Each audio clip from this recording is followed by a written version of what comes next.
Over to you, Comrade Fred. Good evening, comrades and friends. After Dexter, VJ, and Ikwesi have spoken, I don't think I have much to say. I have only one thing to say, and I'll say it at length. Who are we defending our sovereignty from? We are defending our sovereignty from the same people who robbed our sovereignty from us in the first place. Nobody else. In December 1884 to April-May 1885, they met in Berlin, in Germany.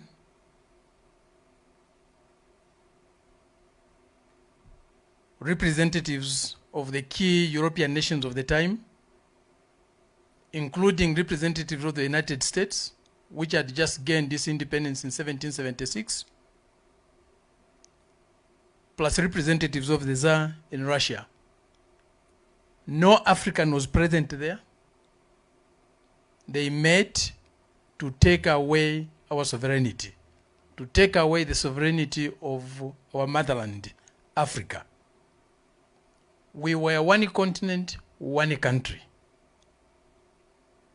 They divided our country, Africa, our motherland, Africa, into Bantustans, which they started calling countries, and we have continued to call countries.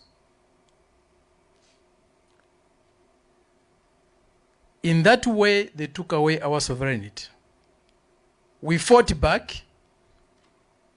We won some partial victories to regain our sovereignty. Again, who were we fighting for our sovereignty? We were fighting the same people who took it away. They were brutal in their war against our sovereignty. As Comrade Vijay indicated, they killed those who tried to advance the struggle to regain African sovereignty. They killed them. They overthrew Nkrumah. They killed Patrice Lumumba. We can also say they killed Samora Machel. They killed Chris Hani. They killed Amilcar Cabral.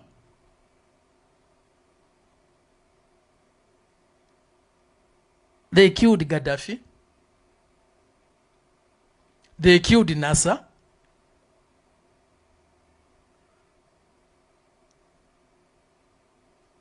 They killed all who tried to advance the struggle for African sovereignty.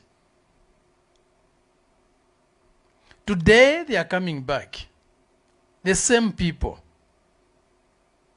telling us they want to set up military bases, they want to set up military offices to defend our sovereignty. Really? Our sovereignty? Definitely not our sovereignty. They are advancing something else. The same interest that made them turn us into Bantustans is what they are trying to advance and defend. They are defending American interests. They are defending French interests. They are defending British interests. They have never been there, even in the fight against colonialism. They are not there in our fight against neo-colonialism, because it was our fight against them. They can't fight against themselves. Since when did they commit suicide to be on our side against themselves? In this country, in South Africa, who was with us? Were they with us? We know the French history here. We know the British history here. We know the German history here. We know the American history here. They were against our sovereignty. Even here, we had to fight with them before even the Berlin Conference to defend our sovereignty. Our Zulu ancestors defeated them at the Battle of Insandrwana, defending our sovereignty. The Mau Mau War was about defending our sovereignty. In Zambia, in what is Zambia today, the Bantustan of Zambia today, our people, descendants of the Zulus here, who in Zambia are called the Ngonis, in 1897 to February 1898, they had to fight a war with Cecil Rhodes' army. They had to fight a war with Cecil Rhodes' army that comprised Africans and some Sikhs from India to defend their sovereignty, to defend their minerals. Today, the same descendants of the same people are telling us they are here to defend our sovereignty, to protect us from who? From who? The whole of Southern Africa is littered with mass graves. We have the Kasinga massacre. Even those who tried to free themselves from apartheid brutality to go to Zambia and wage a struggle there, they were followed there and killed by the same people, with the collaboration with the same people, with the participation of the same people who are today coming to tell us they're here to defend our sovereignty. Let's not deceive ourselves. Let's not allow ourselves to be deceived. What they are here to advance is their interest, economic interest, mainly to do with our minerals. They came here for minerals. They came here for wealth. And for that wealth, for those minerals, they were ready to kill. And indeed, they killed.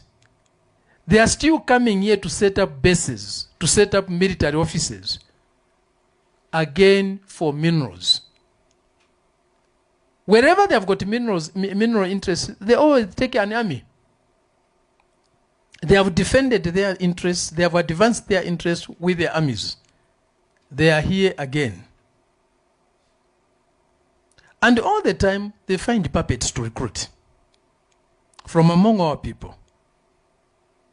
The slave hunters, many were Africans. They used to hunt their own fellow brothers and sisters for very few pieces of silver, sometimes just cloth. They have come again. They are putting puppets as presidents all over the Bantustan they have created in Africa. Puppets funded by the same mining corporations. Anglo-American today is still creating puppets. We know Anglo-American is an offspring of the British South African Company that colonized my country, the so-called Bantustan, which I call my country, Zambia. The first colonizer of Zambia was Cecil Rhodes and his company. That was the first colonizer, not the British government. From 1891, 6 years after the Berlin Conference, to 1924, Zambia, the territory called Zambia today, the Bantustan called Zambia today, was ruled by Cecil Rhodes and his company, mining company. For 33 years, we were ruled by a mining company. Later on, that company of BSA, of Cecil Rhodes, was sold to Oppenheimer to become Anglo. Today, Anglo has got a foundation, the Brentes Foundation, that is funding puppets to become presidents of our countries, to become rulers of our countries. And the African people are being made to vote for them. They are funding puppets here in South Africa. They are funding puppets in Zimbabwe, in Zambia, in Malawi, in Tanzania, in Uganda, in Kenya. And who is at the head of this Anglo-American Cooperation Foundation, the Brentes Foundation, with the chairperson? They have got another puppet, a former president of the great country, of the great Bantustan of Nigeria, Obasanjo. They are creating even foundations to establish new leaders. They want to pick them from a very early age. They take the best brains of our young people under the leadership programs, the Mandela Foundation, to train leaders under the Open Society and so on. Again, to advance their interests. But these are the same people who are coming to protect, to defend our sovereignty from who? From the Chinese? From the Russians? Is that possible? Are we threatened by the Chinese in terms of national sovereignty? Are we threatened by the Russians from in terms of national sovereignty? Who are they protecting us from? And they don't go where there are no minerals. Their focus is where there are strategic minerals. Today, their focus is on DRC, a country they have never given a peace, a Bantustan they have never given a peace. Since Leopold II set foot on that territory to take slaves, to take our ivory, to take our minerals, to take our timber, DRC has never known peace. Its sovereignty has been always and always threatened by the same people. The Belgians, the French, the Americans, and so on. Today, even the Israelis have joined. For what? Minerals. They don't care about the Congolese people. They are dying every day. With the arms, the same people supply and manufacture. For how long? 500, 600 years. They have been doing the same thing to us. Are we going to let them continue to do so?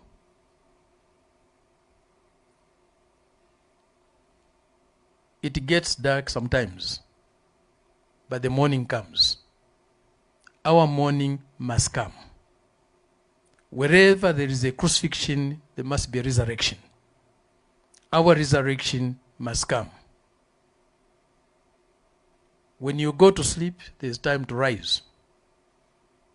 Our time to rise has come.